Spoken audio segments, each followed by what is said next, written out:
na magkakaroon tayo ng program before mag-review sa Alpha. So, at least ngayon, meron pa tayong time para ma-discuss natin. Actually, related sa tinatanong ng mga karamihan about Salah. Sheikh, tapadal about Salah muna tayo. Inshallah, una ang sala ay inuutos sa atin. Ito yung isa sa mga special na inutos na umangat pa ang Rasulullah sallallahu ito yung tinatawag na Isra wal Mi'raj. Yung Isra wal Mi'raj, yun yung Isra, sabihin, mula sa Makkah, papunta ng Madina, papunta ng Jerusalem. At mula sa Jerusalem, papunta sa kalangitan. Doon sa kalangitan, inuutos yung 50 na salat. 50 siya.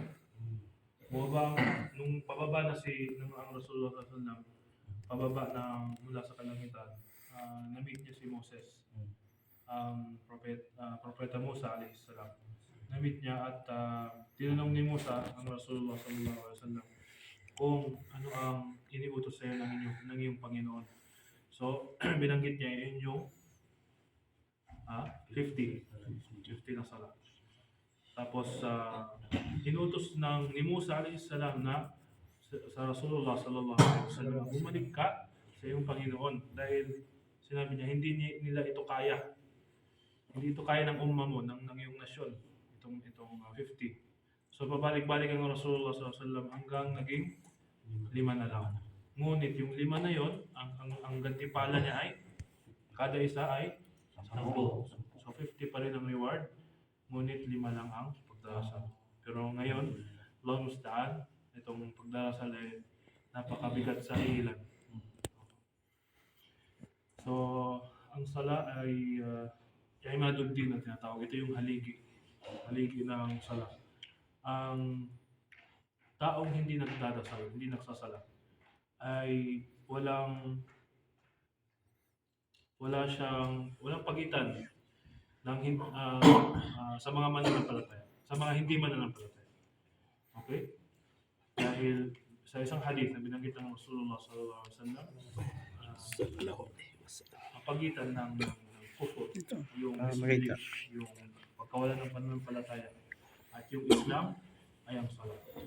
Yun yung pagitan. Sasandig ako. Anong sabihin ng pagitan? Pag tinanggal mo yun, yung nasa gitna, anong meron? Wala na. Hindi kasalanan, kundi yun yung pagitan kasi. Pag tinanggal mo yun, wala na. Magkatulad na yun daw. Which is yung kufur, yung disbelief, at yung tao na yun. Kung saan yung hindi nagsasala. So, isang alama bari sa sabihin yung sinyalis na isang tao, isang Muslim, siya ay nagdarasal. Nakikita mo siya nagdarasal. So, may makikita kayo, makakahalubilo ng mga tao na mga Muslim din na hindi sila nagdarasal. Hindi sila nabigyan ng tawfik ng Allah subhanahu wa ta'ala na gampanan yung kanilang responsibility sa Muslim. Sa Muslim, ito ay ang second pilar ng Islam. Okay? Pagkatapos ng shahada tayo. Pagkatapos natin mag-shahada, asyhadu an la ilaha illallah, asyhadu anna Muhammadan Rasulullah. Pagsaksi sa Allah subhanahu wa ta'ala na siya ay tunay na karapat dapat sambahin. Pangalawa, ang shahada. Pagsaksi sa Rasulullah sallallahu alaihi wasallam ay kanyang huling sugo at propeta. Pagkatapos ng shahadatin, pangalawa ang sala. Okay? Tapos pagkatapos ng pangalawa Siyam. Ramadan. Siyam. Tapos zakat, tapos hajj. Sa sinumaan ang kayang gumawa nito. So, after natin mag-shahada, gawin yung ibada na gawain ng dila, which is yung gawin ng dila at puso, which is yung pagsambit noon at pag-believe noon. Pangalawa ang sala, gawain ng katawan. Gawain ng katawan na may kinalaman din sa ating puso. Ibig sabihin, hindi ka pwede gumawa ng sala na hindi mo alam kung ano yung napapaloob dito. Hindi tayo, ang isang Muslim ay hindi pwedeng wala siyang alam tungkol sa kanyang ginagawang gawain pagsamba. Hindi pwede. Hindi pwedeng, example, magsasala ka o magsasaka o aayuno ka, hindi mo alam kung ano yung pasok at labas nito. Hindi pwede. Hindi tayo naging Muslim na sasabihin sa atin na tayo ay ignorante. Hindi. Ang Muslim ay dapat maalam sa kanyang religion dahil lahat ng katanungan ay may kasagutan. At ang kasagutan ay mahanap mo sa Quran, sa Sunnah, sa Islam. Sure na sure yan. Walang duda dyan. Ang naghahanap ng katotohanan, mahahanap dito sa Islam. At ang bunga ay kayo. Alhamdulillah. Pinahintulutan kayo ng Allah subhanahu wa ta'ala na makapunta dito sa lugar ng kanyang propeta sallallahu alaihi wasallam, which is yung Medina. So alhamdulillah, maraming paksa patungkol sa sala. Napakalaking usapin ito. Mas mainam kung sino man sa inyo ang may katanungan, may ano, para ang sino man magtanong, Maliwanag. maliwanag. So, patungkol sa mga sunnah, Study ano po sa mga sunna na salat. Kailan po hindi pwedeng gawin anong salat po, anong oras? Yung mga tinatawag na ukatod na ay narinig ko habang nag-adkar. Narinig ko yung asar, after ng asar. So isa sa mga pinagbabawal na oras, yun yung after ng asar. After ng asar, yung sunnah. Oo. Pero yung before po ng salat ng asar. Walang problema doon. At may hadith din doon na sa pagsasala ng sala, 2 raka o 4 sa before ng asar. May ano doon, may narration doon tungkol sa sunnah. Yung pag-obligado po. Yung pag obligado yung sala, example after ng asar, hindi ka nakaabot ng sala. Hindi mo naabutan yung sala ng asar, for example. Tapos isinagawa mo ito after ng sala ng asar, walang problema yun. Dapat may purpose yung sala.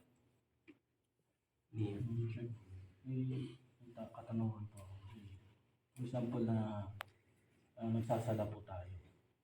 Nandun na tayo sa kalagitnaan na nagsasala po ng Dhuhr o Fajr man. Biglang kumulo yung tiyan mo na bigla kang tangkap pa rin ba yung isa? Salam na hindi mo sinasadya na bigla kang umutot.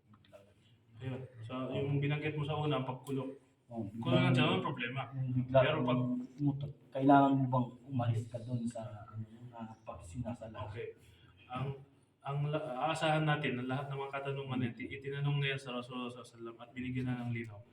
So, may isang sahaba din, tinanong din ng Rasulullah SAW patungkol sa bagay na yan, yung pag-rih na tinatawag, yung hangin na lumalabas. So, pag ikaw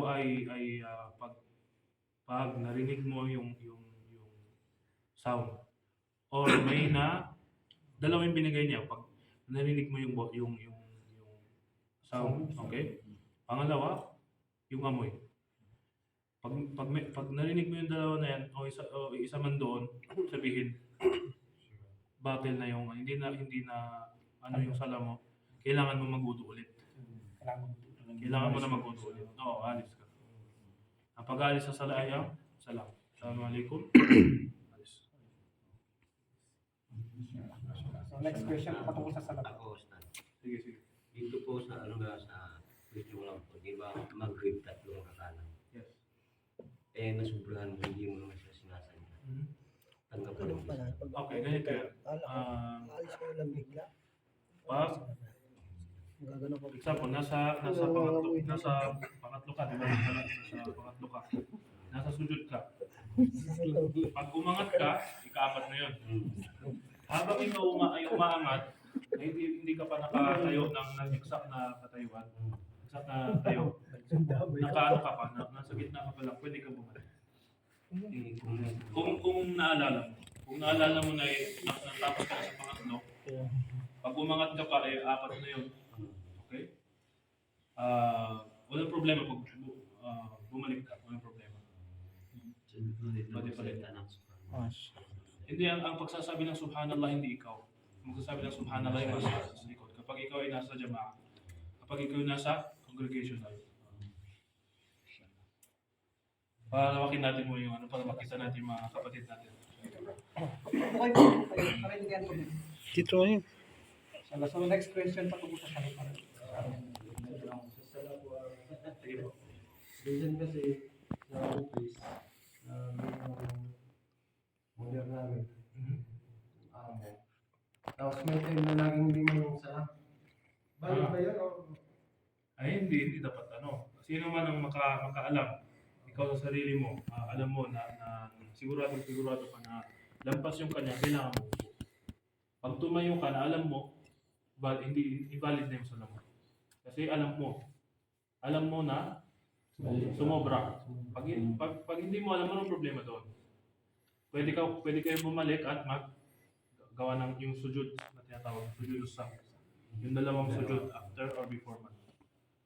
Nakadalawa kasi muna sa tapos,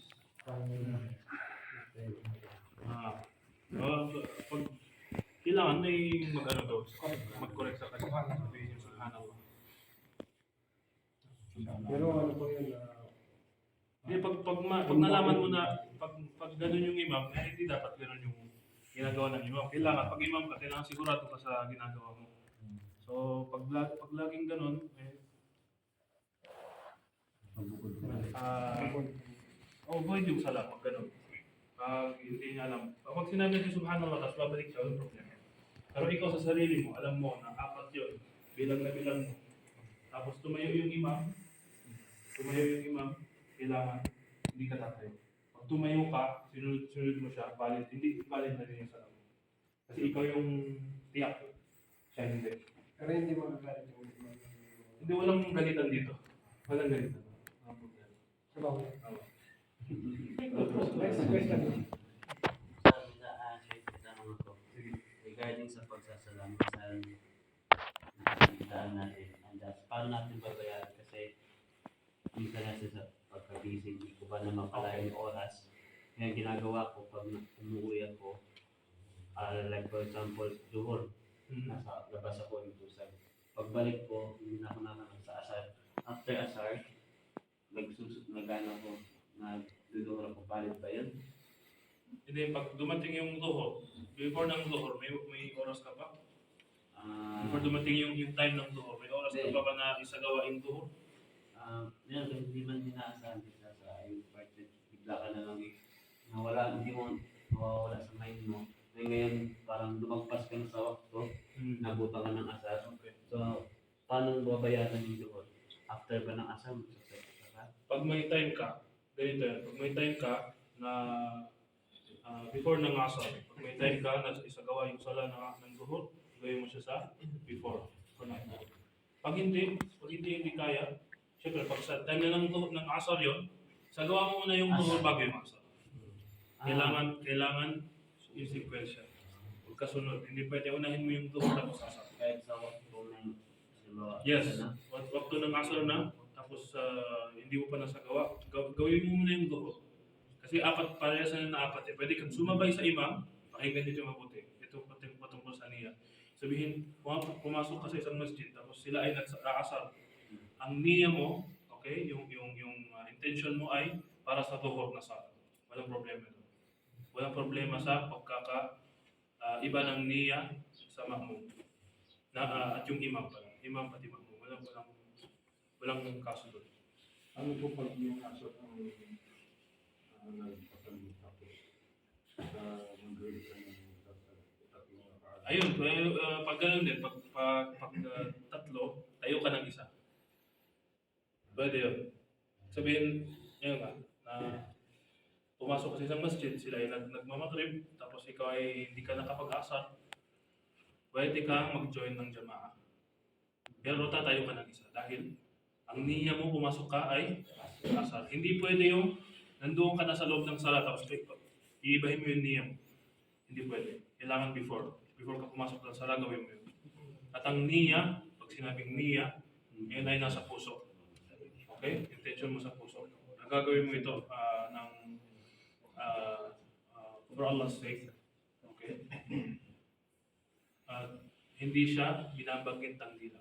Niya hindi binabanggit. Ako ay intention. Ginagawa ng karamihan yan. Ako ay gumagawa. Bago sila magsala, ang intention ay binabanggit nila. Binabasa o inaano. Nire-recite. Hindi. Mula sa word niya, intention, galing sa puso. Next question, bro. Ako mo sa session. Yung mga nalilate, sige. Tungkol naman sa tahajud, Oh, mashallah. Advance ang ating audience. kasi gumigising ako alas 3 media. Pwede ba yung alas 3 media sa tahajud? Walang problema. Walang problema as long as yung prayer na before ng Fajr, ang tahajjud, ang salatul layl, after ng Isya hanggang mag-adhan ng Fajr. Yun yung Tahajud. Tapos Wow. ito Yung yung time. ito yung Oo. Dalawa sa mga sahaba, si Abu Bakr at si Umar. Isa sa kanila, nagtatahajjud ng maaga. Yung isa, nagtatahajjud ng late.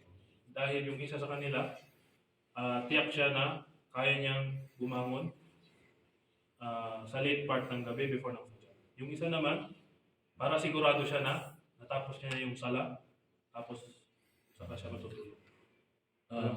yung tahajud, hindi na kailangan ng mag-adhan o ikama na diretso. Hindi na, wala nang ikama pati yan. Diretso ka, Allahu Akbar. Tapos, Isa pa yung sa tahajud naman, anong patunay na yung dua mo doon ay matatanggap? So, tutuparin ni Allah yung mga dua mo. okay. Kapag ikaw ay hindi, Pag nagdua ka, hinihiling ka. pag ikaw ay hindi nagmadali. Pag hindi ka nagmadali sa iyong hiling, sabihin, nagdua ako pero hindi tinatanggap. Pag sinabi mo yung bagay na yun, ibig sabihin, hindi yung tatanggapin sa iyo ng Allah. May saber ka. Kailangan, dahil lahat naman ng bagay as a Muslim, lahat ng iyong hiling sa Allah Subhanahu wa Ta'ala, binanggit sa isang hadith na ang Allah Subhanahu wa Ta'ala ay nahihiya. Nahihiya ang ating Panginoon pag inangat ng alipin ang kanyang kamay na hindi ito ibabalik niya na walang laman. Okay? So always may kasagutan. Ang kasagutan pwedeng yes, ibig sabihin tutuparin sa iyo ng Allah Subhanahu wa Ta'ala ng madalian. Pwede naman na maging reason yung dua mo, kaya importante yun, lahat tayo nagdudua. No? Lahat ng oras na kailangan na pinapahintul sa atin yung dua, kailangan gawin natin. Yun naman yung gusto niya sa atin. So, yung kasagutan pwede rin maging pagkalayo mo sa mga kapahamakan. Sabihin, nagdua kaya Allah, gusto ko ng ganito. Hindi siya, binigay siya ng Allah Subhanahu wa Ta'ala. Pero, inilayo ka niya sa isang bagay na kung saan makakapahamak sa'yo. So, kasagutan pa rin yan. Or, pangatlo, walang iba kundi yung kasagutan ng Allah Subhanahu wa Ta'ala ay i-deposit yun sa huling araw. Doon mo makakamit yung kasagutan. Sa patungkol sa tahajud, patunay na bumababa yung mga angel sa ganung oras. Meron Pagbaba ng mga anghel, ang witness, alam ko ba tungkol dyan, yung witness na mga anghel, pagbaba nila ay yung Fajr. Quran al-Fajr, inna Quran al-Fajr kana mashhuda. Dating ng Fajr ay makikita mo yung mga anghel. Hindi mo makikita, sorry. Bababa, sila yung bumababa para ma-witness yung Fajr. Actually, dalawa to siya.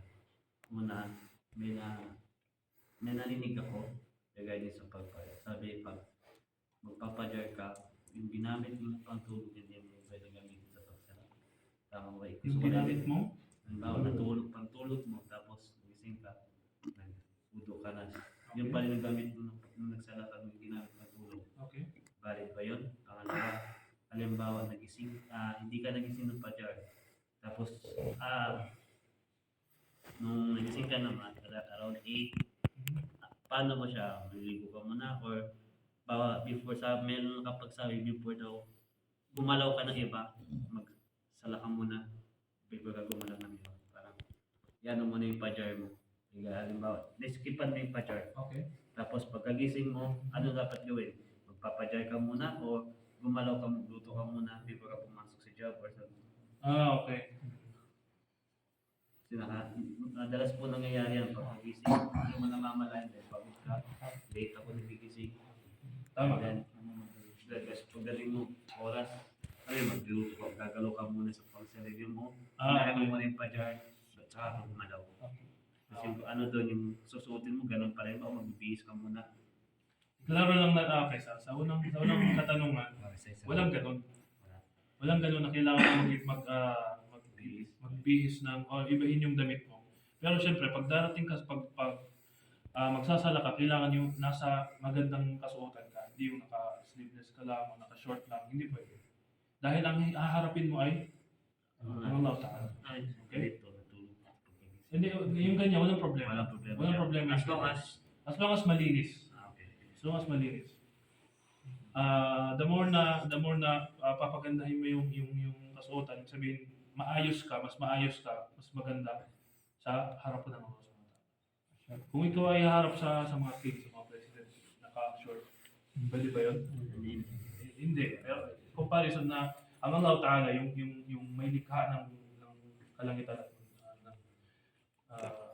dito sa ibabaw ng daigdig. Posible. Pangalawa, iklaro lang natin. Kasi na-confuse ako sa tanong mo. Iba yung dating sa word na ano yun? Parang Yun yung pagkagising mo kasi, ano yung gagawin mo? Naalala mo. Okay, Hindi ka sa nila pag-isip. kapag-padyay, tapos Okay. usually, ang Okay. ginagawa kasi natin, naligo nga, tsaka before tayo alas doon tayo nagsasalano pa. Yun kasi nangyayari. Okay, ang katanungan, ano bang uunahin mo? Magpapadyay muna ako or Well, as a Muslim, ang Muslim ay napakaraming dhikr na kanyang ginagawa. Yung unang gagawin mo yung dhikr. Ano bang dhikr pagkagising natin? Ano ba banggitin natin? Alhamdulillah. Okay? Dhikr muna. Yan yung isa sa mga pag-aalala sa Allah Subhanahu wa Ta'ala.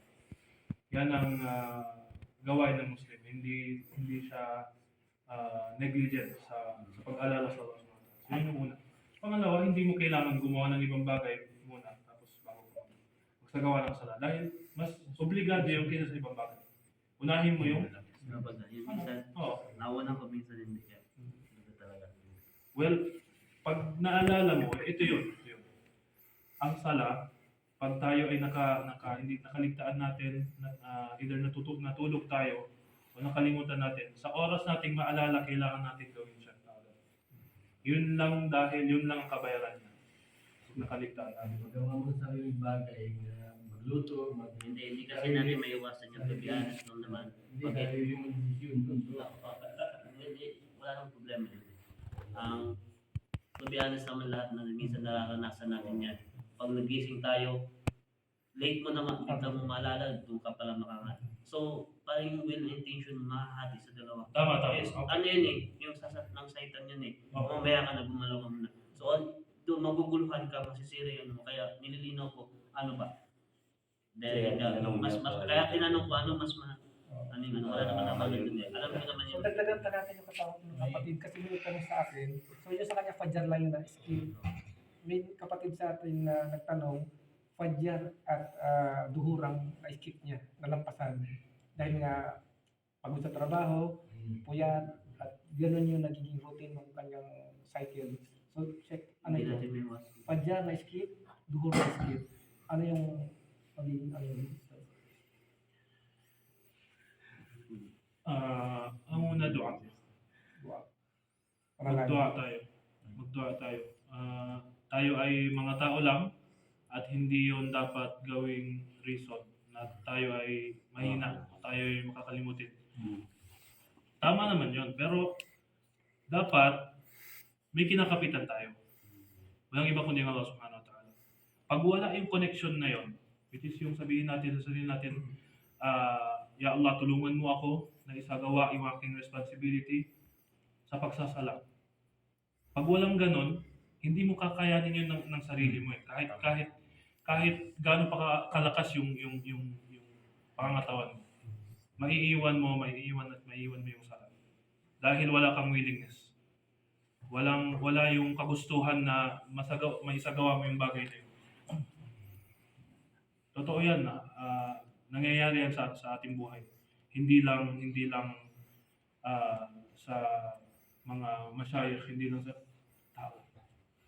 Nakakaskip ng sala, nakakaano ng sala. Pero andun dapat yung struggle. Dahil mula sa kagustuhan mo, andyan yung shaitan. Papunta sa nakatayo ka dito sa mat na to, andun yung shaitan. Hanggang matapos yung sala, andun yung shaitan. After ng sala, andun pa rin. Lahat yun, puro struggle yun. Dahil ano bang mission ng shaitan para sa atin? Para maging klaro tayo. Siya yung ating number 1 enemy. Kalaban. Kalaban natin siya. Lahat ng kabutihan gusto niyang i-divert. Ayaw niya na gumawa tayo ng kabutihan. Oras na gumawa tayo ng kabutihan, siya ay nagagalit, siya ay parang nababad trip. Dahil nakamit natin yung kagustuhan ng Allah subhanahu wa ta'ala, hindi kagustuhan niya. Kasi kung nangyayari naman sa akin, kapag gumising na ako ng alas 3:30, hindi na ako nakakatulog kaya hinihintay ko na yung batch. Okay? Kaya ang nangyayari, halimbawa doon, kasi tambay ko na sa rawat eh. Mashallah. Pag, alam mo naman yun, namamasada ako doon din, dati doon, di ba? Kapag tapos ng ECR, pag uwi ko, hindi na ako mag-aaponan, tutulog na agad. Kasi alam ko magigising ako ng 3:30 dahil sa tahajjud. Alhamdulillah. So, makakaroon tayo ng last question patungkol sa sala. Last question, patungkol sa sala. Sheikh, regarding din po sa sinasabi niya nga, connecting din po sa pagkatrabaho. Kasi hindi naman palagi itong nangyayari sa akin, siguro hindi sa atin. Yung sa Fajr kasi po, for example, may nangyari kasi sa akin. Nalit kasi ako sa pagising. So, yung nagmamadali ako sa kasi nga baka maiwanan ako ng bus. So ngayon, biyahe na po, na yung adan. Pagdating dun mismo sa trabaho namin sa masjid din, sabihin na natin parang lumalabas na yung araw po, pinilit ko pa rin na magsala. Opo. Kasi siyempre gusto kong makumpleto yung sala. Kasi, yung gano'n nga, kasi hindi ko naman, basta gusto ko lang magsala pa rin kahit hindi ko alam kung tanggap ba o hindi, kahit lumalabas na yung basta, Yun, parang ano po ba, tanggap po ba po yun, yung gano'n? Nangyari yan sa time ng Rasul sallallahu alaihi wasallam. Nangyari yan sa time ng Rasul sallallahu alaihi wasallam. Katulog sila, pagising nila yung araw, nasa taas na nila. So, isinagawa pa rin nila yung sala. Ang sala hindi siya iniiwan. Hindi siya iniiwan. Pag nakaligtaan mo siya, hindi mo siya dapat iwanan. Okay? Sala yan. Ano ba ang ibig sabihin ng sala? Huwag galing sa word na sila. Ang sila, which is yung silatul abd baina Allah wa Rabbihi. Baina al-abd wa Rabbihi. Ang connection ng isang alipin ng Allah subhanahu wa ta'ala, which is tayo, at yung Allah ta'ala. Okay? Yan ang connection na lubid na hindi dapat napuputol. Pag naputol yan, kanino ka kakapit? Kanino ka pupunta? So, last question patungkol sa sala. May mahabol po? Patungkol sa sala. Yung sana yung tahajud, tanong ko lang. Sige. Ilan pa ang tahajud? Masna masna. Salatul layl, binanggit ng Rasulullah sallallahu alaihi wasallam. Salatul layl, masna masna. Salatul layl. Pag sinabing salatul layl, after ng Isha, papunta ng hanggang before ng Fajr. Yan ang time. Ilan? Dalawa-dalawa. Papunta sa witir. Dahil ang witir din ay sunnah na ginagawa ng Rasulullah sallallahu alaihi wasallam. Tinatapos niya yung kanyang tahajjud sa witir. Pwedeng isang raka, pwedeng 3, pwedeng 5, pwedeng 7, pwedeng 9. Okay, yan ang witir. So, close natin yung patungkol sa salang na, okay na? So, last. Meron pa ba habol sa sala? Ngayon sa duwa po. Sige. Ano pong mas tanggap po yung magduduwa ka pong nakasudyod o yung Mashallah, magandang katanungan.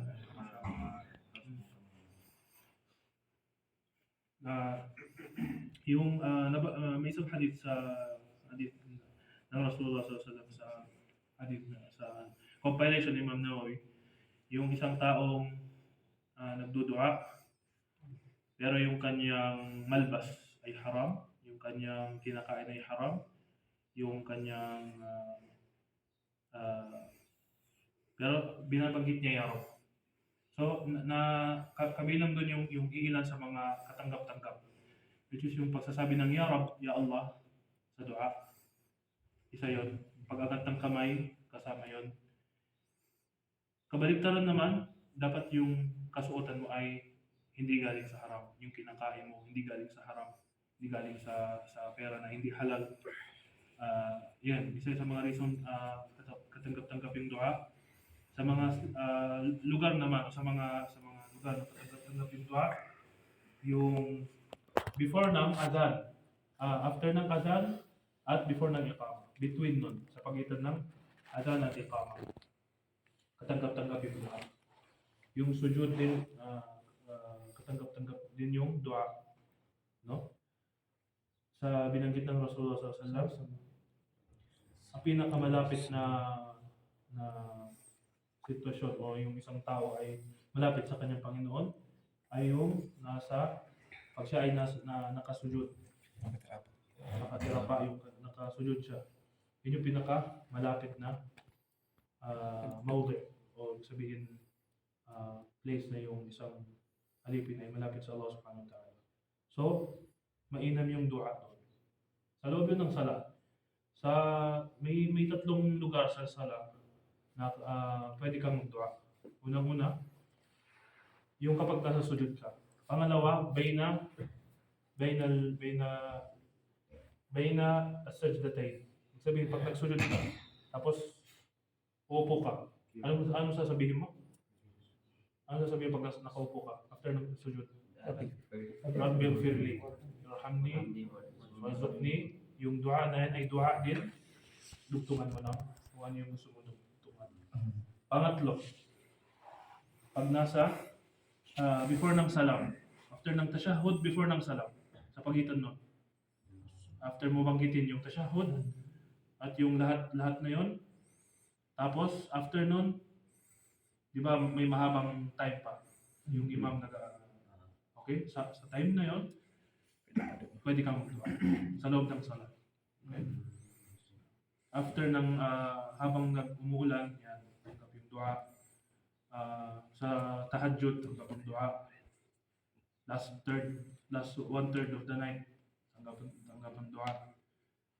Okay? May mga lugar na kung saan katanggap-tanggap ang dua at kabilang yun.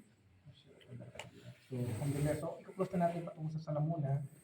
Bagay ang magiging hingi tayo ng pagkakataon kay Sir na i-share niya ano ba yung nakikita natin dito sa Madina, lugar ng Madina, ano yung nasa loob ng Masjid Nabawi. So, siya na tapandan. Okay. Mga kapatid, nandito tayo sa lugar na kung saan pinili itong lugar na to, itong Madina, pinili ng Allah subhanahu wa ta'ala para sa kanyang Rasulullah, may sugo na bilang migration place kung saan ang Rasulullah sallallahu ay parang oppressed sila sa Makkah sa mga gawain ng Quraysh sa kanila. So, nag-order siya na mag-migrate yung iba sa Abyssinia, sa Ethiopia. Yung iba naman papunta dito sa Madina. Okay? So, nag-migrate ang Rasulullah SAW papunta sa Madina. Ito'y utos ng Allah subhanahu wa ta'ala sa kanya na mag-migrate, kasama niya si Abu Bakar radhiyallahu anhu. Si Abu Bakar radhiyallahu anhu, hindi niyo yung tunay na pangalan niya, kundi si Abdullah ibn Uthman. Abdullah na anak ni Uthman. Karamihan sa mga Muslim hindi alam yung pangalan na yan. Abdullah ibn Uthman. Ang alam nila ay ang kanyang kunya. Pag sinabing kunya, parang nickname. Okay? Abu Fulan. Sabihin, kung ano yung panganay mo, lalaking panganay, yun yung pinapangalan sa iyo. Tulad ng mga Arabo, ganoon yung kanilang way. Okay? Abu Abdullah, Abu Muhammad, ganoon. So, So, si Abu Bakar radiyallahu anhu, ang kanyang kunya ay Abu Bakar. Abu Bakar. Okay? Abu Bakar. Yun yung pangalan ni Abu Bakar, yun yung pangalan ni Abu Bakar. Abdullah ibn Uthman. I-memorize niyo yun. Abu Bakar ibn Abi Quhafa. Dahil si Abi Quhafa, yun yung tatay ni Abu Bakar, which is si Uthman. Uthman ang pangalan ng tatay ni Abu Bakar. Importante yan sa sira. May subject ko kayo na sira. Kailangan alam natin yung sira para maintindihan natin kung ano yung history o yung tanambuhay natin sa Muslim. Bakit tayo naging parte ng umma na ito? Dahil may mga nauna sa atin na nagsakripisyo ng kanilang buhay, nagsakripisyo ng kanilang kayamanan upang dumating sa atin yung Islam. Okay?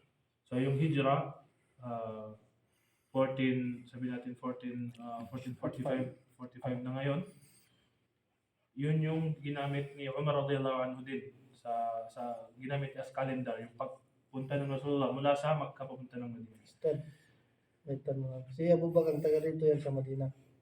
Di, taga Makkah sila dati. Sila ay taga Makkah. Nung pumunta sila dito, ang lugar na ito ay tinatawag na Ano Yathrib. yung ano niya, si Abdullah? Ha? Nickname niya, Abdullah. Hindi nickname. At Pangalan. niya. Bali yung nickname niya, Abu Bakar. Yung pag sinabing nickname sa Arabic, sa mga Arabo, Abu Abu Bakar. sa lalaki. Pag naman sa babae. Abu means father, tapos means mother. So ganun. Ganun yung kanilang nickname. Tinatawag sa kanilang pinakamamahal na panganay. Kung sino man yung So ang Rasulullah sallallahu alaihi wasallam nag-migrate kasama si Abu Bakar radhiyallahu anhu. Dumating sila dito ng Monday. Okay? Dumating sila dito ng Monday. Binanggit ni Anas radhiyallahu anhu, isa sa mga kasama ng Rasulullah sallallahu alaihi wasallam sa kanyang bahay. Yung narration na nung pumasok ang Rasulullah sallallahu alaihi wasallam sa Madina, lumiwanag ang lahat ng bagay. Lumiwanag ang lahat ng bagay. At nung yumao siya sallallahu alaihi wasallam, nagdilim din ang lahat ng mga bagay. Okay? Yan yung binanggit ni Anas radhiyallahu anhu. Pagpasok nila dito sa Madina, okay? Skip natin yung part ng Makkah dahil nandito tayo sa Madina. Pagdating nila dito sa Madina, ang unang pinuntahan nila, unang pagpasok nila ay nasa Quba. Area ng Quba. Okay? Yung area ng Quba, ang tribe doon, ang dalawang tribe na dakilang tribe dito sa Madina, walang iba kundi yung Aus pati Khazraj. Ang Aus pati ang Khazraj. Dalawa. So pagdating nila doon, ang sumalubong sa kanila yung mga sahaba na. Okay? Naniwala na sa Rasulullah sallallahu alaihi wasallam. Bakit? Before pa siya nag-migrate, may pinadala siya as a da'iya, ambassador ng Islam mula sa Makkah pumunta ng Madina. Walang iba si kundi si kilala niyo? Mus'ab ibn Umayr. Okay? Mus'ab ibn Umayr. Tandaan niyo yung pangalan na yan. Okay? Mus'ab ibn Umayr.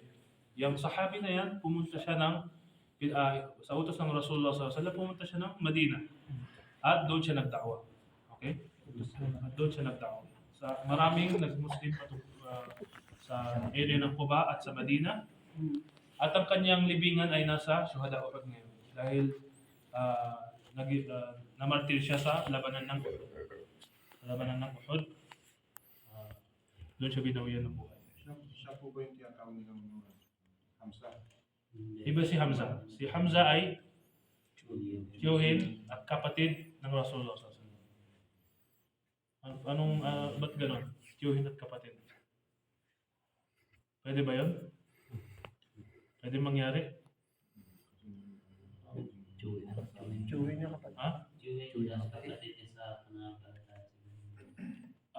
Hindi, magkapatid siya sa tatay. Nakahanap ka ng sagot, pero hindi yun ang tunay na tamang sagot. Magkapatid sa tatay. Kapatid sa ina. Hindi. Kapatid sa pagpapasuso. Okay? Kapatid sa pagkakasuso. Okay? Breastfed. Sa baba. Breastfeed. Silang dalawa, Dalawa sila pinasunod. silang dalawa na kung hindi ako nagkakamali, kay Halimatus Sa'diyah. Yung nag-breastfeed sa Rasulullah sallallahu alaihi wasallam, ang tawag sa kanya ay si Halimatus Sa'diyah. So ganun din si Hamza radiyallahu anhu, which is yung kanyang tiyo. Hamza ibn Abdul Muttalib. Yung kapatid ni Ali, kapatid ni Abu Talib. Okay? Yan, sa sira yan. Pag kailangan yung tandaan, ulit-ulitin ninyo yung sira. Dahil sa Sa sira Islam, ang tinuturo sa Palestine. ha? Hindi yun ang sira. Hindi doon. Yung mga sinaunang nangyari sa Palestine. Okay. Siguro ka, well, ang Bait al-Maqdis kasi, kabilang yan sa sira. Bakit? Masra Rasulillah sallallahu alaihi wasallam. Pag sinabing Masra Rasulillah sallallahu alaihi wasallam, doon siya inangat. Kabilang yan sa sira. Kabilang siya sa sira. Hindi siya nawawala. Pero hindi doon nagsisimula. Siguro, nung nag-attend ka na, yun yung... Yun na nga yun. So, kailangan bumalik ka sa kapanganakan niya. Simula talaga. Kung kailan sa gusto. Yung sira na yan, hindi yan talambuhin ng kahit kanino ha.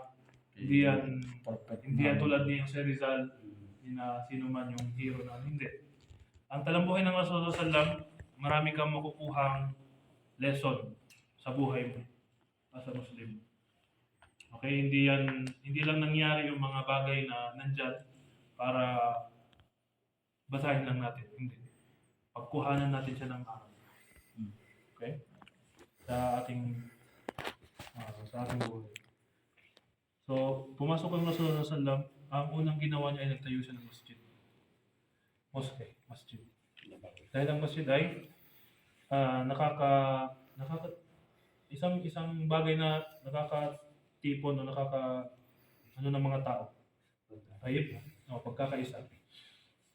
So, isa 'yon sa mga ginawa niyang project. Pangalawa yung adhan. Tapos pangatlo yung pagkakapatiran. Dati hindi tulad ng ngayon yung inheritance. Dati ang isang muhajir o yung immigrant, sabihin nag-migrate, magiging kapatid niya yung isang Ansari. Yung Ansari, sabihin galing sa Madina, ng mga Muslim na sila ay magkakapatid. Okay? Kung ilan ang asawa meron sa kanila, kung ilan ang gusto niya, ibibigay ng isa doon. Ganun dati. Sa unang dahil yun sa pagkakapatiran, pagpapalakas sa pagkakapatiran, kaya importante yung pagpasok natin sa Dao Center, yung hindi tayo nag-iisa. Hindi tayo nag-iisa. Sabihin, wala tayong attendance sa center dahil bakit? Mahina yung isang tao pag siya isa lamang. Malakas siya pag group nakita niyo yung kanyang mga kapatid na andyan tapos masipag sa gawaing da'wa o gawaing pag-aaral. Okay? So, yan isa sa mga project ng Rasulullah sallam bago siya pumunta ng Masjid Nabawi. Unang-una yung Quba. So sa Quba, i-fast forward muna natin yung kahalagahan ng Masjid Quba. Yung kanan natin kanina. Ayon sa narration ni Ibn Majah, yung sino man ang magsala sa ang tahara, sabihin magudo o kaya mag-usul sa kanyang bahay at pumunta ng Masjid Quba at magsagawa ng anumang sala. Binanggit anumang sala, hindi fard, sabihin obligatory, hindi voluntary. Ang sala mismo, kahit anong sala, binanggit doon. Ang gantimpala nito ay walang iba kundi ang Umrah. Okay? Umrah. Kana ka-ajri Umrah. Yun yung binanggit sa hadith. So, alamin natin ang Quba ay unang masjid na itinayo sa Islam. Okay? Yan yung unang masjid na itinayo. Ang kahalagahan din nito ay ang Rasulullah sallallahu alaihi wasallam kada Sabado pumupunta siya ng Quba. Sabado yung oras ng pagpunta niya sa Quba, it's either nakasakay siya sa isang kamilyo man o anong form of transportation o naglalakad. So yun yung sunna ng Rasulullah sallallahu alaihi wasallam pagdating ng Sabado. So Sabado makikita mo sobrang dami ng tao. Maraming tao sa Quba. So may apat tayong bago natin pagpatuloy. Sa ziyara, yung pagpunta nyo dito, which is yung importante. Dapat nyo alamin, may apat na bagay na sunna. Pagbisita sa masjid ng Rasulullah sallallahu alaihi wasallam. Pangalawa, yung Masjid Quba. Dahil yung dalawang masjid lamang na yan, ang may gantimpala. Tulad na binanggit natin kanina, yung Masjid Nabawi, yung sala doon ay 1,000 plus. Always sabihin natin, mas mainam. Dahil binanggit sa hadith, khairun min. Kung sinabing khair, ibig sabihin mainam kaysa sa 1,000. Kailangan accurate. Okay? Hindi lang 1,000. Dahil ang gantimpala ng Allah subhanahu wa ta'ala na ayon din sa niyya. Pwedeng yung isang dalawang magkatabing nagsasala. Yung kanilang niyya ay sa pagitan ng langit at lupa. Pwede mangyari yun. Kung saan malayo yung isa, nasa kanyang dunya, nasa kanyang negosyo, nasa kanyang utang, nasa kanyang trabaho. While yung isa, focus sa kanyang sala. Iniwan niya yung lahat ng bagay. At yun ang kaibig-ibig sa paningin ng Allah subhanahu wa ta'ala. So yung ziyara, dalawang masjid, dalawang libingan. Okay? Dalawang masjid, langgit na natin. Yung libingan, walang iba kundi yung Al-Baqi' Al-Gharqad, yung malapit sa Masjid Nabawi, may libingan doon. Binibisita yun ng Rasulullah SAW at inihingian niya ng kapatawaran yung mga nandun. So pag pumunta kayo doon, for example, may dua para sa pagbisita ng libingan. Ganon din sa Ashwada Uhud. Ang pinupunta doon hindi yung bundok. Yung bundok na tatayuan ng mga tao, hindi yun. Kundi yung libingan na nandoon si Hamza radhiyallahu anhu, si Mus'ab ibn Umayr. Yung mga nauna nagsakripisyo ng kanilang buhay at kayamanan at oras para lang matawag tayong mga Muslim. Yun lang yun. Hindi tayo magiging Muslim ngayon kung walang mga nauna nagsakripisyo sa atin. Alhamdulillah. So, nauna yung Quba. Okay, pagkatapos nun, pagdating ng Thursday, tapos magpa-Friday na, sinagawa ng Rasulullah SAW yung Salatul Jum'ah sa teritoryo naman ng ibang tribo. Okay? Actually, may mga teritoryo sila, ganun sila dati dahil may mga pag-aaway sila dati. Nung dumating ang Rasulullah SAW, maging ginawa ng Rasulullah SAW, pinag-isa sila. Pinag-isa yung dalawang tribo na yun. At tinatawag silang Ansar. Matapos dumating yung Rasulullah SAW sa Medina, Ansar ang tawag sa kanila. Okay? At hiningan ng Rasulullah SAW ng dua yung Ansar. Sabi niya, Allahumma irhamil Ansar, warham abna al-Ansar, wa abna al-Ansar. Kaibig-ibig ang mga Ansar sa Rasulullah SAW. At ang karamihan sa kanila ay nandito pa ngayon. Okay, yung mga ahfad, ibig sabihin mga hindi ninuno yung mga kaanakan ng Rasulullah SAW, nandito pa rin sa Madina. Buhay pa rin sila. Ilan-ilan. So, pagkatapos nun, nagsala ang Rasulullah SAW sa yung tinatawag na Masjid al-Jumu'ah. Pagkatapos ng Salatul Jumu'ah na yun, pumunta siya ng Masjid Nabawi ngayon. Yung Masjid Nabawi ngayon ay hindi ganun kalaki dahil puro mga bahay yung sa paligid nun. Okay?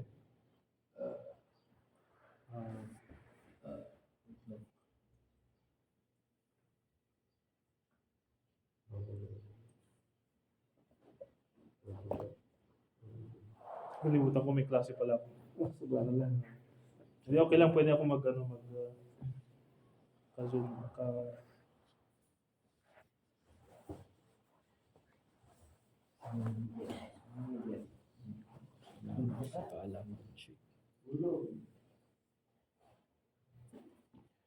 So, katapos noon, napakalaking usapin yung kung ano yung nasa Masjid Nabawi. Gusto ko sana kung pwedeng makasama kayo, inshallah. Ano bang plano niyo sa... After, sa Sabado kami dito, hanggang sa Sabado. Hindi, I mean, ngayon, itong Maghrib. Saan kayo magsasala? Maghrib, tsaka Isya doon po sa Al-Haram. Okay, sa- maganda. Okay, sa sige. Nabawi. Inshallah. Samahan ko kayo, inshallah. Inshallah, tama. Ito'y parang naging parang naging advokasya na pag dumadating yung mga estudyante ng Alhamra. Ako naman yung parang Answer. parang gano'n nag-welcome sa inyo. Alhamdulillah. Jazakallah. Kasi yung taga doon din ako dati sa Alhamra. Okay? Siguro ilang taon na, mga 10 years na siguro. Mahigit 10 years na. So, kami ni Sheikh Alimuddin, siya yung pinakakasama ko. Nung nasa Makkah pa ako nag-aaral, pagdating ng Asar, diretso kami sa Al-Lami. Kung alam niyo Al-Lami, yung branch din ng Al-Hamra pero nasa Tahliya. Yung malapit sa Al-Bayt doon. So doon. So after ng Asar, bumababa kami ng Makkah papunta ng Jeddah. Hindi ako uwi ng bahay kagad. Ang bahay ko yung center. Oo, ganun. So nami-miss ko yung mga kapatiran doon. Mashallah. Tulad ninyo. Naway mabalik yung bahay ni Kuya. Ganun din talaga yung tulugan na nakita ko sa taas. Ginagawa ng center 'yon. Itong ganito. Ganito 'yon. Tapos yun may mga pag-aaral sa wudu, sa sala. Yan, yung mga importanteng bagay.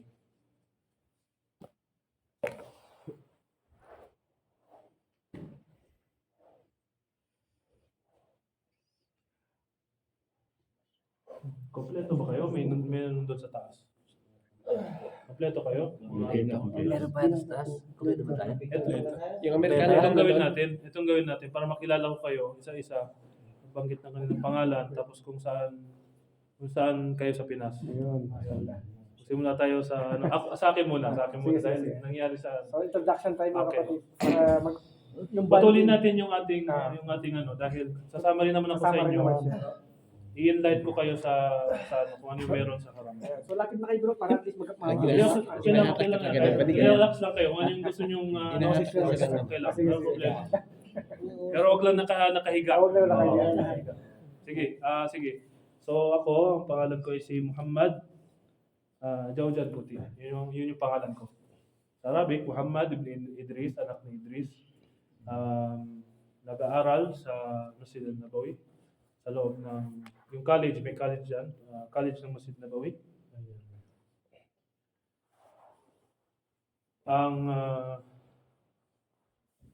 Wait lang.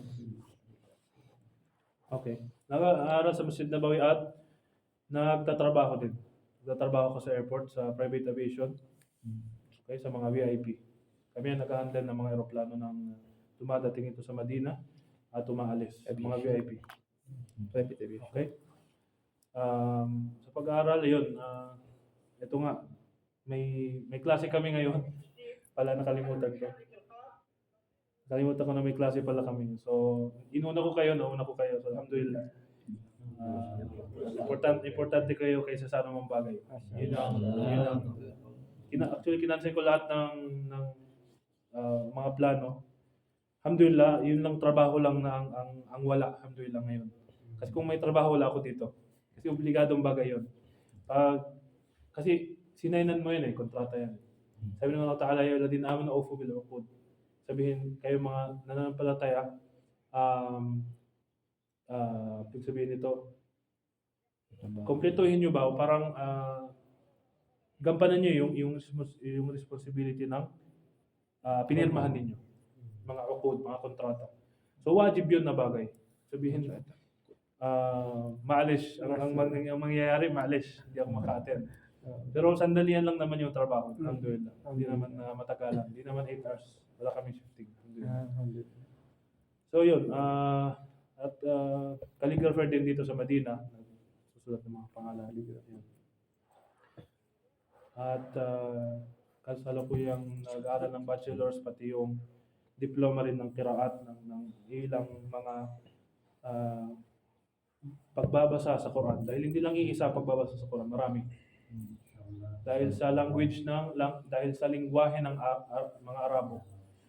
Ito ay bilang rahmah, bilang habag at awa ng Allah Subhanahu wa Ta'ala, may qiraat, may mga iba't ibang klase ng pagbabasa sa umma. Ito ay habag at awa ng Allah Subhanahu wa Ta'ala sa umma. Dahil yung iba hindi kaya bigkasin yung hamza, hindi kaya bigkasin yung ibang mga letters sa Arabic or words. So may paglalagyan sila. So yun yung inaaral ko ngayon, alhamdulillah. So again, ang kanyang pangalan ay Sheikh. Without Sheikh, kanyang kapatid, Muhammad. Okay, kapatid na Idris. Muhammad. Muhammad Idris or Muhammad pag sa Pilipinas Muhammad, tapos yung pangalan ano yung middle name ano ng nanay, tapos family name Puti. PUTI. Sa nagtatanong yung Puti, si Zulamin Puti. Ano yun? Maguindanao yun. Okay. Maguindanao yun. Ako naman Tausug. Ikaw naman kapatid. So, assalamualaikum warahmatullahi wabarakatuh mga kapatid. Salamat. Waalaikumsalam Waalaikumsalam warahmatullahi. Ako si Walid Maron Feliciano, taga Pampanga. So, ako tumatanging temporary amir ninyo sa paglalakbay nito inshallah. At nawa, dalangin ko sa Allah Subhanahu wa Ta'ala na tanggapin niya yung ating ginagawang mga pagsamba at gawain mabuti inshallah. So, yun lamang po. Again, ako si Walid Maron Feliciano. Assalamualaikum warahmatullahi wabarakatuh mga kapatid. Ako pala si Leo, sa dating pangalan ko yun. Ngayon sa Islam, Muslim, Amir. Mashallah. Prinsipe. Yung lugar ko po ay Bacolod, Ilonggo ako. May dugo rin ako Ilonggo pala. Gwapo. Sa tatay ko may Mga Ilonggo, gwapo. Damo pera. Tawagin ang pangalan mo. pangalan. Yung pangalan ko din, Amir, sa Islam. Nag-Islam ako. Okay. Mga 1 year and 3 months pa lang. Mashallah.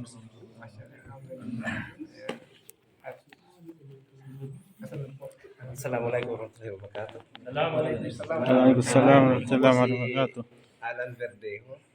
Amir po sa Islam. Taga Walang Amir. Manuel Fortis Bukidnon, nakapag-asawa ng taga Kidapawan City. Ako pinagtatrabaho dito sa King Abdulaziz University bilang faculty member Mashallah. Sa Jeddah. sa Jeddah. Jeddah. 14 years na po ako nagtatrabaho. Mashallah. Mashallah. Again, yung pangalan? Amir. Amir.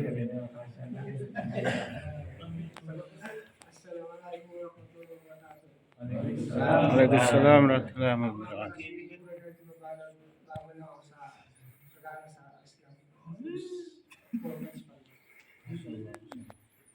Pangalan ko sa Islam is Ahmed.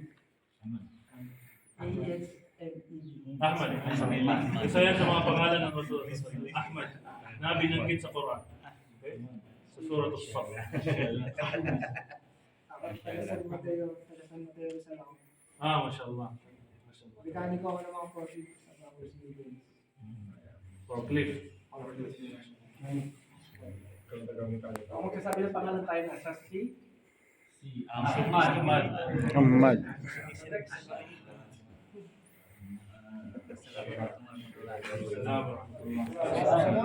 Warahmatullahi.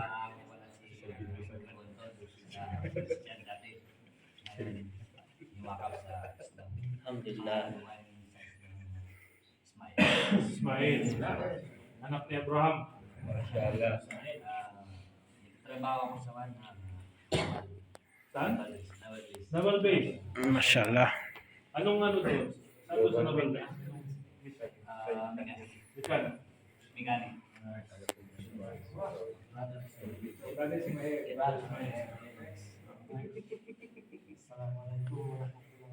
Waalaikumsalam warahmatullahi wabarakatuh.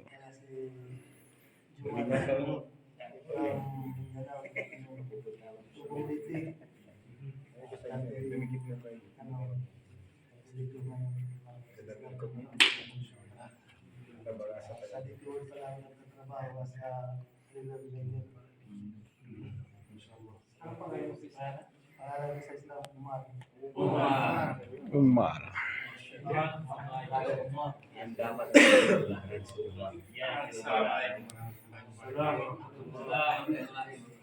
passport name is Manigawan and my Islam name is Adam. And I've been here in Saudi Arabia for 20 years na. Mashallah. Medyo madami-dami ng utang. And I'm currently working in one of the insurance company in Jeddah as a cybersecurity manager. Kami yung nag-depensa sa mga hacker para hindi ma-compromise yung sensitive data ng company namin. And of course, I would like to thank Sheikh Muhammad for sharing his valuable time with us today. Salamat po sa inyong presence. Okay, kapatid, ang pangalan niya ay? Adam. Adam. Ako pala si Nirmala Sinas sa adik doon, Pinas.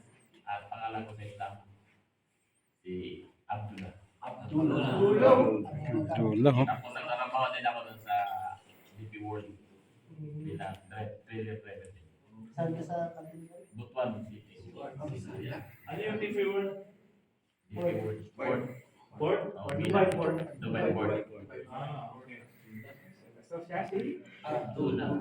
Very last. Kapatid. Salamat.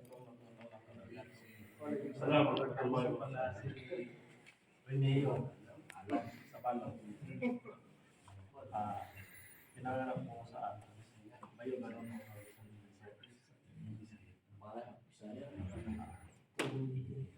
Sa ano po sa pangalan ng Muslim Muhammad. Mashallah. Nagtatrabaho po ako sa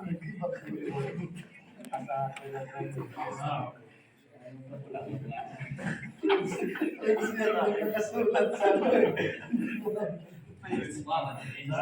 Praise God. Prince Muhammad. Ah,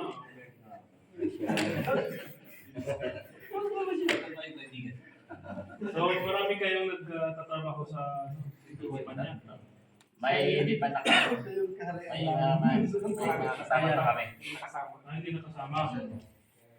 Inshallah sa susunod makasama sila. So, kapatid, ang pangalan niya? Decided niya sa Prince Muhammad. Next. Assalamualaikum warahmatullahi wabarakatuh. Matagal na akong nag-embrace ng Islam kaya medyo naligaw ng konti. Nag-embrace ako sa Bata 2003 Batha sa Riyadh. sa Riyadh. Ngayon naligaw ng konti. Nagtrabaho. Marami na akong pinagalingan trabaho pero ngayon wala akong trabaho eh. Teka lang bro, linawin natin, naligaw ibig sabihin sa landas ng Islam o naligaw sa daanan? Meron ganun eh. Ngayon, nagtrabaho rin ako sa airport sa Royal Terminal. Dito natin ako dati. Tapos sa mga palasyo, kasi hawak ng Bin Laden dati mga palasyo. Oo, tama. Electromechanical foreman ako dati. Ngayon, wala akong naipundar nung mag-abroad ako. Pero meron akong plano na inimbitahan ko kayo kasi napatapos ko lang yung mga anak ko. Meron akong nagtatrabaho anak sa Abu Dhabi. Ang ginagawa niya yung Black Hawk helicopter. Mechanical engineering by profession. Meron akong electrical engineer, meron akong graduate in best biology. Nag 1 year sa Fatima. Pero hindi sila proper guidance sa Islam. Kaya yung pinagdududo ako sa Tajud. Inshallah. Ngayon, inimbitahan ko kayo sa amin sa Romblon kasi hindi wala akong naipunta. Pero meron akong namana sa akin mga ninuno. May pinaplano akong palengke at saka Islamic community. Kung gusto ng tahimik na lugar, tahimik sa Romblon. Ayan, tiga Romblon din siya. Saan banda yung Romblon? Sa Tablas Island ako, sa Lagos. bali 3 bundok yung mana ko eh. Binigay na uncle ko yung US Navy. Binigay na uncle ko yung US Navy. Yung mana ko sa lolo ko. Tapos yung mana ko sa lola ko. Saka yung patag, 6,600. Na divide na kasi. Hindi sa pag-ano. Bro, makinig tayo sa... Meron akong pinaplano katulad nung sa Quezon. Ang partner ko, si Engineer Dulmundo, kilala mo si Mustafa, mechanical engineer. Kila? Anak ni Juan Ilganera, yung dating ustad sa Islamic Center. Pinaplano namin.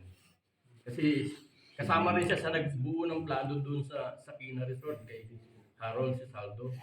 Sa Yung may sakina, yung sakina. Wala Union. Ngayon, siya yung partner ko, pinaplano namin sa akin. Kaya kung gusto nyo, tignan nyo lang sa Facebook, meron akong mga pinopost. Pero ngayon wala ako sa bago. Ano na nga yung pangalan nyo? Ano daw yung pangalan? Pangalan ulit, pangalan. Musa. Share mo na sa group natin yung papapulis sa next group. I-share ko sa Assalamualaikum. Waalaikumsalam warahmatullahi wabarakatuh. Ang dalawang residente ko, Santa Rosa, Laguna, and Bugod, province of Bugod. So, I was starting Balik Islam last August. So, continuous pa rin ito, Blair Islamic. Ngayon na nagtatrabaho po kay Faisal Abdullah bin Laden, Purchasing Department. Mas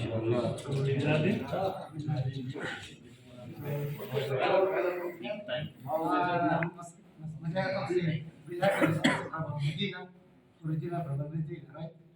Yeah. Yeah, so, maraming salamat na nakarating dito sa pangalan, just call me, Wasim. Ya Akbar. Ano ang ibig sabihin ng wasit? Ano nakakala? Anong pangalan? Hindi man totoo, pero naano ko, handsome. Yun ang pangalan ang ibig sabihin ng wasit. Hindi man totoo, pero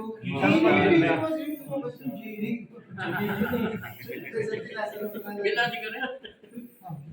Doon ka kay Kalipit ba isa? hindi ko anak sila.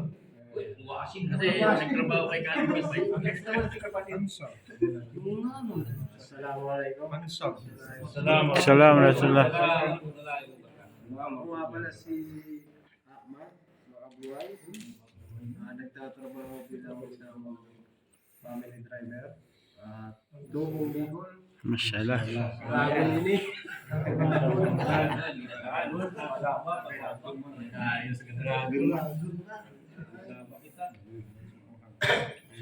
Ano ulit ang pangalan? Ahmad. Ahmad.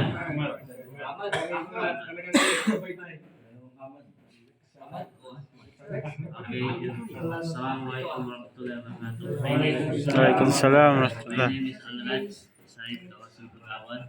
I'm a half Tausug and half Ilonggo. Okay, so my mother is a Christian, my father is a Tausug Maranao.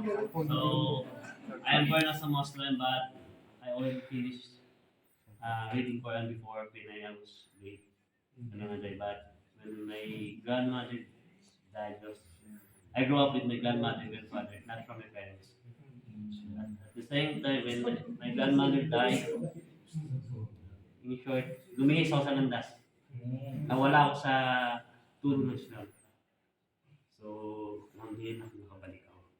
So, my job is an IT specialist. I'm in Zoma company, the Sapa Water and Maka Water. And then, Yun yung mga tubig na yun namin ng bata kami. so, alhamdulillah, nandito na. Nung narinig ko kay Kuya Manny, so parang naging bumalik yung diwa ko. Hinilig ko yun. Nung i-share ko lang ito, malaking aral to sa inyo. Peace experience kasi natamat ko yung Quran, sarap ng mga imam. Binayat elementary. And then, naging sakristan ako. Nung pagbalik ko ng Manila. Naging kapatid pa ako. Nag-pray na pa ako sa iglesia. na ano. Tapos, pagbalik ko ng Zamboanga, first school year, may mga friends akong tausug na tara magsala tayo Friday. Ayoko, sabi ko, parang nawala na sa akin. So, alhamdulillah, parang nahila ako, nakakaya ako. After that, after ng sala, ito, true story ito, ay after ng sala ng jamaat, merong lumapit sa akin matanda.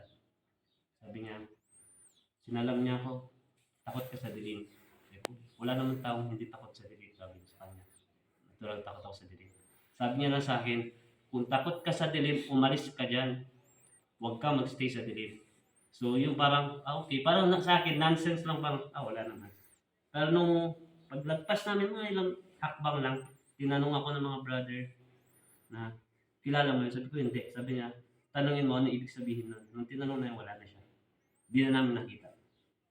So, lumapit ako sa iyo, ma'am, ang sabi, parang malaya, parang anghel na pinalalanan ka. Lumubog ka na, bumalik ka ulit. So, abdala ng mulat ka na. So, yun, parang hiniling ko na nagtaubat ako. Sabi ko, sana makapag-Saudi ako. Nangyari. Dito ako, sabi ko, miling na naman ako. Sana makapag-umrah ako. Nangyari na naman. Sabi ko ngayon, yung sabi ko, kay Kuya Man, Kuya, na tayo mo mag-passport. Sabi ko, pumasok siya. Nung nalaman kong mag-dawa center siya, kaya sama ako. Hindi na, ito na, nangyari na. Mashallah. Mashallah. My name is Alrad Said. For information, yung patupunta sinasabi niya na Hafiz Quran, hindi ko say, buong Quran ay memorya niya dati. So yung pinabanggit niya pagkakos sa ngayon naligaw ka. So alhamdulillah. Si grandfather ko is imam. So araw-araw niya tinuturo. Yung nga lang nung namatay. Parang nagrebelde ako. Lahat na ng tugal, lahat na ng mabalik ako. So ipagpatuloy mo yung pag-memorize mo ng Quran. So yun nga yung parang duty. Gusto kong makabalik ulit sa pagbabasa ng Quran. Nakakabasa ako pero hindi na yung diretso. Hinto-hinto na siya. Ngayon, gusto ko rin alamin yung kahit naman sabi ng Hafiz, hindi ko rin alam talaga yung buong detalye guys. Kaya pumasok. Alamin yung laman niya. So inshallah, pabalik ako. May turo. Inshallah. Next, yung naka-yellow doon sa likod. Pakita ka mo. Wala si Rodel Sabilon. Nagtatrabaho sa Network at sa ITV sa Bali nakatira ako sa Antipolo City. Bali 4 months pa lang po ako sa Balikis. Mashallah. Tulad ni kapatid, 4 months. Sa So, anong gusto mo sa pangalan ng Islam na patawagin sa iyo? Para desisyon na natin ngayon. Pag-isipan mo pa. Okay, patungkol sa bagay na yan, makinig kayo kapatid, mga kapatid. Patungkol sa bagay na yan, Rasulullah sallallahu alaihi wasallam, ang ating example sa lahat ng bagay. Okay. Pinapalitan lang yung pangalan, pag yung pangalan ay haram o hindi maganda pakinggan. May mga pangalan na hindi maganda pakinggan. So yun yung pinapalitan ng Rasulullah sallallahu alaihi wasallam. Sabihin na mga kabih, ugly names. Yun yung pinapalitan ng Rasulullah sallallahu alaihi wasallam. Kung ang pangalan mo ay may mga Christian names din na ano sa mga Muslim. Pero hindi ko alam kung ano sa da'wa center. Kailangan may iba yung pangalan ba o May pantawag as a brother of Islam. I mean, pag siya nagsahala, kailangan mapalitan talaga yung pangalan niya. Hindi naman, di ba? Alhamdulillah. Yun yung naiinan doon. Kung yung pangalan mo, gusto mo yung pangalan mo na yun na lang, walang problema. Pero kung ito ay hindi maganda sa gusto mong palitan, trip mong pasitan kung gusto mo. Kaya yung problema. Ikaw malaya ka doon sa bagay niya. Huwag lang pangit o hindi maganda yung meaning o yung mismo pakinggan yung pangalan. So, walang problema, Lorenzo, Manuel. Walang problema. Hindi yan pinagbabawal sa atin na pag pumasok ka sa isang kailangan, palitan mo rin yung pangalan mo. Hindi siya ganun. Hindi ganun kalawak ang pag-unawa dating sa Islam. So kapatid, pakisabi mo yung pangalan niya. Rodel, ayan si Rodel. Napakama sa kapatid na Rodel. Welcome pa rin sa Sama naman yan. next natin si kapatid. Assalamualaikum warahmatullahi wabarakatuh. Salamat. Ang pangalan ko pala si Biko, pero well, yung complete name ko from Bicol. Tapos, pero yung Islam name ko para sa kami ni Brother Omar din po yung gusto kong pangalan sa... Omar. Okay. Omar, ang pangalang Omar ay pinabalik natin sa third caliphate. Walang iba kundi si Umar ibn al-Khattab. Umar ibn al-Khattab. Unang-una, si Abu Bakar radhiyallahu anhu. Ikalawa pala, sorry. Pangalawa, si Umar ibn al-Khattab. Pangatlo, ang una si Abu Bakar. Pangalawa si Umar ibn al-Khattab. Pangatlo si Uthman ibn Affan. Pangapat, Ali ibn Abi Talib. Okay?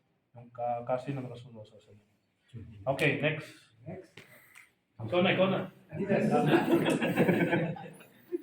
Assalamualaikum warahmatullahi wabarakatuh. Ako nga pala sa Christian name ko ay Dinis Cirillo.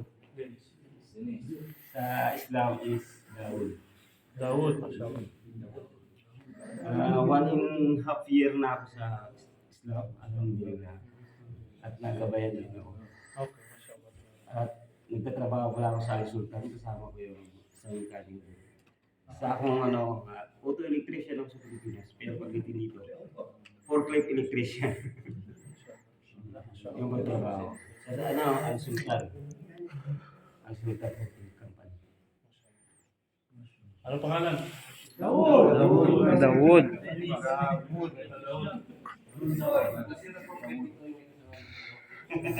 Bismillahirrahmanirrahim. Assalamualaikum warahmatullahi wabarakatuh. Salamat.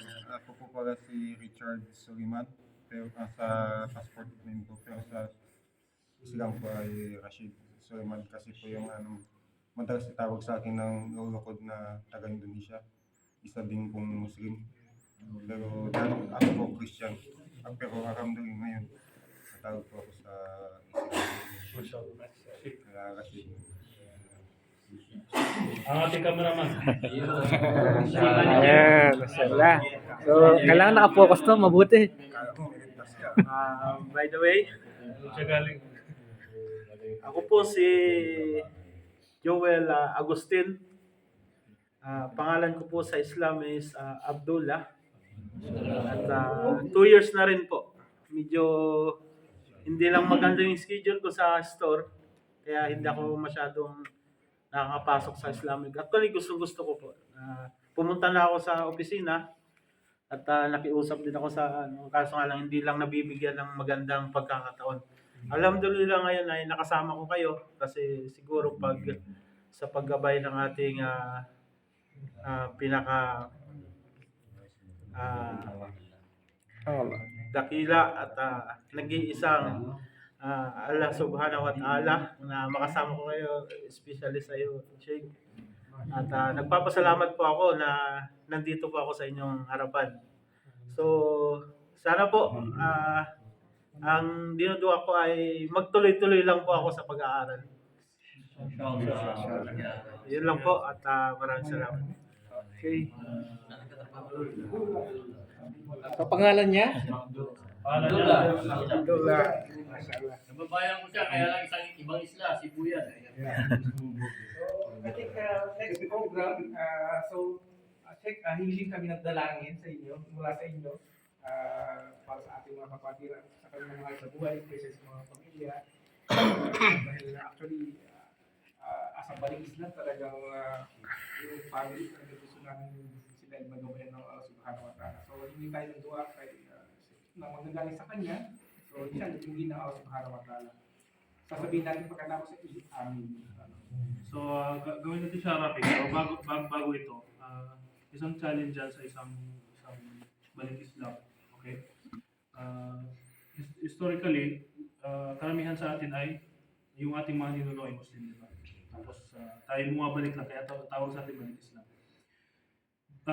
Yung binanggit ko kanina na kailangan balikan yung sira dahil yung history ng Islam mula sa talambuhin ng Rasulullah sallallahu alaihi wasallam. Dahil makakahanap ka doon ng paghuhugutan mo ng lakas mula at lesson galing doon sa talambuhin ng Rasulullah sallallahu alaihi wasallam. Hindi naman lahat naging madali sa kanyang mga kasamahan yung pagpasok ng kanilang pamilya sa Islam. Dahil ang Islam dumating sa napakadilim na bagay, which is yung shirk. Okay? Yung pagtatambal sa Allah subhanahu wa ta'ala, yung pagsamba sa ribulto. Doon dumating yung Islam. Kaya ang katotohanan ay napakabigat na tanggapin ng karamihan na may bagong pakulo itong Muhammad sallallahu alaihi wasallam. So, may mga tao na, masya Allah, madaling makuha, madaling maano. Pero yung mga pamilya nila, yun yung, at pinakamamahal nila sa buhay, mahirap nilang makuha o kailangan ng mahabang panahon. So, dalangin natin sa Allah subhanahu wa ta'ala na padaliin ito. Unang-una, pag tayo ay may kaalaman, yun yung isang bagay na tinatawag na lakas para sa atin as a Muslim. Okay? In general, yung kaalaman, andyan yan, nagiging strength yan ng isang tao.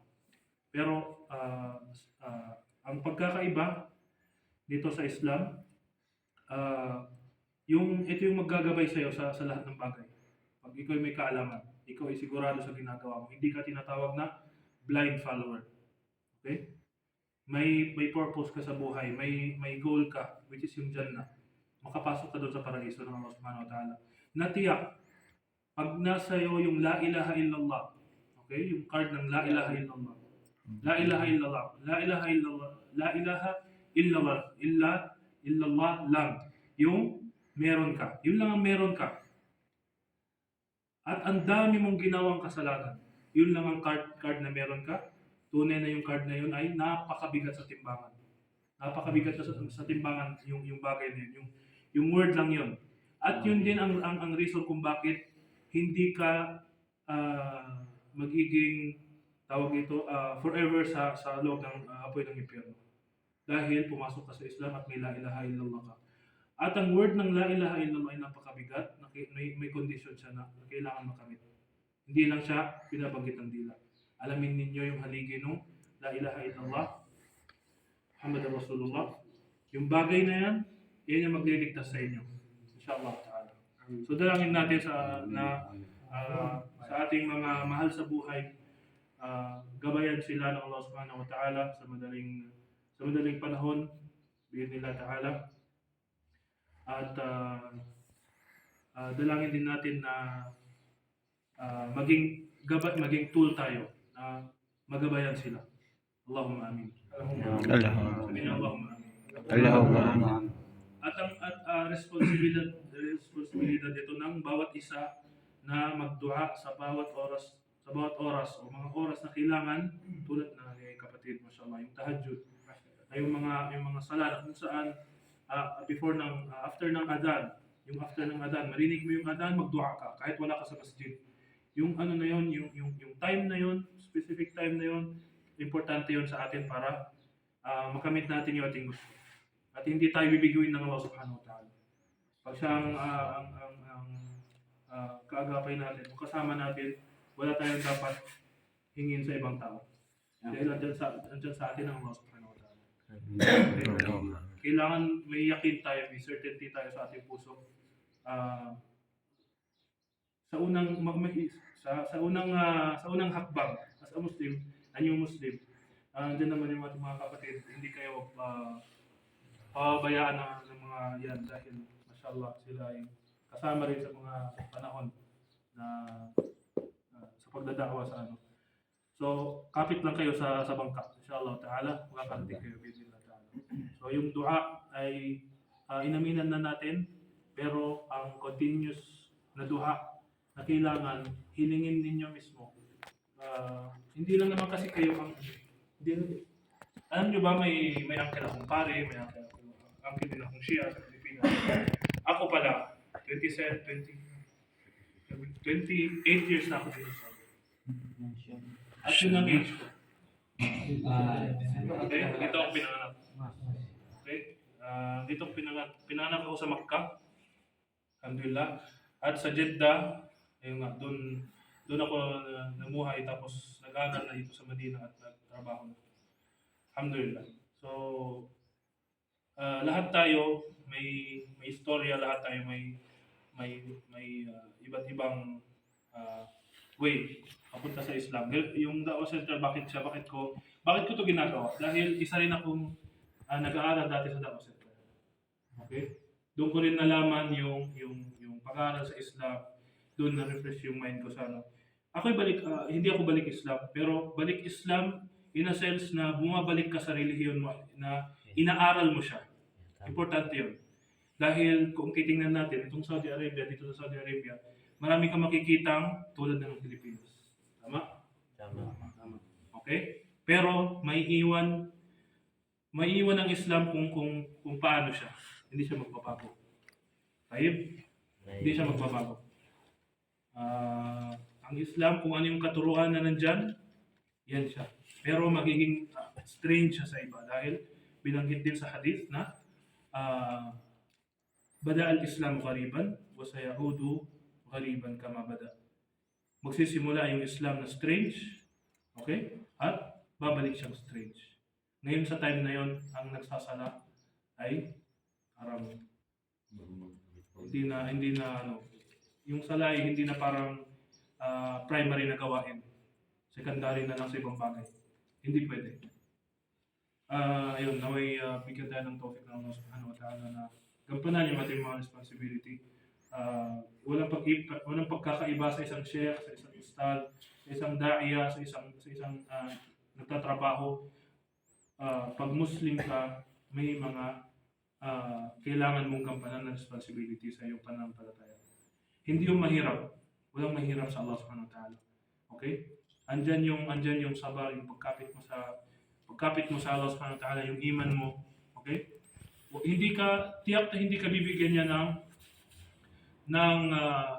sa Suratul Baqarah. Last page ng Suratul Baqarah, pinakamahabang aya sa Quran, nakalagay doon. Rabbana atina la tu'akhidna in nasina, la yukallifu Allahu nafsan illa wusaha. Hindi ka bibigyan ng Allah subhanahu wa ta'ala ng isang bagay na hindi mo kaya. So lahat ng mangyayari sa'yo, kakayanin mo yan. Okay? Hindi yan imposible na hindi mo malalampasan. At temporary lang ang dunya, ayun nga, gamitin natin ito sa kakabuti inshallah. Inshallah. Allahumma amin. Ayun, sige tayo.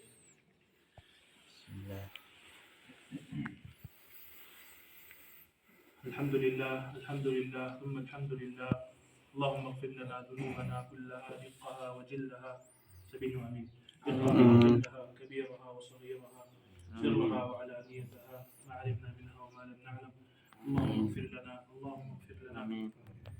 يا رب العالمين اللهم اغفر لنا يا رب العالمين اللهم وفقنا لكل خير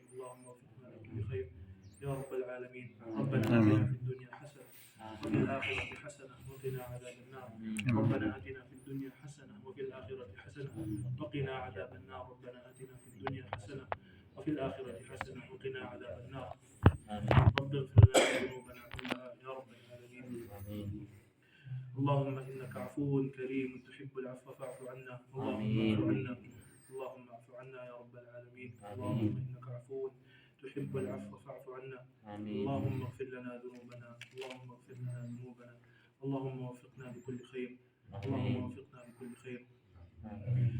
اللهم صل وسلم على رسول الله صلى الله عليه وسلم اللهم صل وسلم على رسول الله صلى الله عليه وسلم اللهم صل وسلم على رسول الله صلى الله عليه وسلم اللهم صل وسلم على رسول الله صلى الله عليه وسلم اللهم صل وسلم على رسول الله صلى الله عليه وسلم وآخر دعوانا الحمد لله رب العالمين. Amen. At tandaan natin mga kapatid, sa inyong mga sarili lang, itong sa araw ng Biyernes, okay, may oras na kung saan katanggap-tanggap yung dua. Ano yun? After ng asar hanggang maghrib. Hanggang magmaghrib. Hanggang yung araw. Okay? Katanggap-tanggap yung oras na magdua. So, sa inyo na yung dua. As in general na yun. Sa yung mga sarili, gamitin nyo yun yung oras na yun, araw ng Jum'ah, sa At i-request natin ang lahat for magkaroon tayo ng tinatawag na remembrance. Picture taking. Picture taking tayo bro. So tayo na po kayo. Okay. Then after picture taking, magsipag-udo na po. Kasi time check natin sa 5:53. So, bro, tayo na po kayo. Ito medyo maliwanag yung natin. Ay, mga ganda nga mo cellphone yan, yung mga iPhone.